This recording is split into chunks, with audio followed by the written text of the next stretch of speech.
गुनाहों से भरी अंधेरी राह और फिर रोशनी की ओर सफर। राज, एक ऐसा नौजवान जिसकी जवानी की ताकत नशे और गलत संगत की भेंट चढ़ चुकी थी। दिन रात नशेड़ियों की मंडली, गुनाहों का अंधेरा और समाज की तिरछी नजरें, यही उसकी पहचान बन गई थी। धीरे धीरे उसकी जिंदगी दलदल में धंसती चली जा रही थी। माँ बाप के चेहरे पर आंसू, समाज के लोगों की नफरत और खुद की बर्बाद होती जिंदगी, मगर राज को कोई राह नजर नहीं आ रही थी। लेकिन कहते हैं जब परमात्मा कृपा करता है तो इंसान को रोशनी की ओर धकेल देता है। ठीक वैसा ही हुआ। एक दिन अचानक राज निगदू में चल रहे संत रामदास जी महाराज के सत्संग में जा पहुंचा। मंच पर विराजमान संत महाराज जी की वाणी अमृत जैसी थी।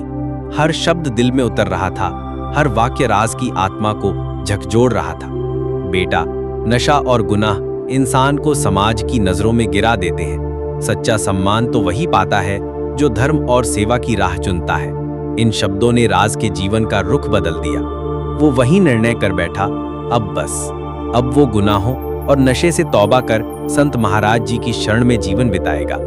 धीरे धीरे उसकी जीवन शैली बदलने लगी। चेहरे पर चमक आ गई, व्यवहार में मिठास और दिल में सेवा भाव। जहां कभी समाज उसे तिरस्कार की नजर से देखता था, आज वही लोग उसे सम्मान देने लगे। ये देखकर उसके पुराने दोस्त भी हैरान रह गए।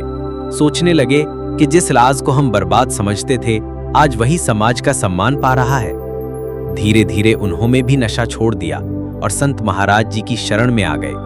अब सबको समझ आ गया था कि गलत मार्ग सिर्फ बर्बादी और सजा देता है, लेकिन संतों की शरण जीवन को निखार देती है और समाज की नजरों में ऊंचा उठा देती है।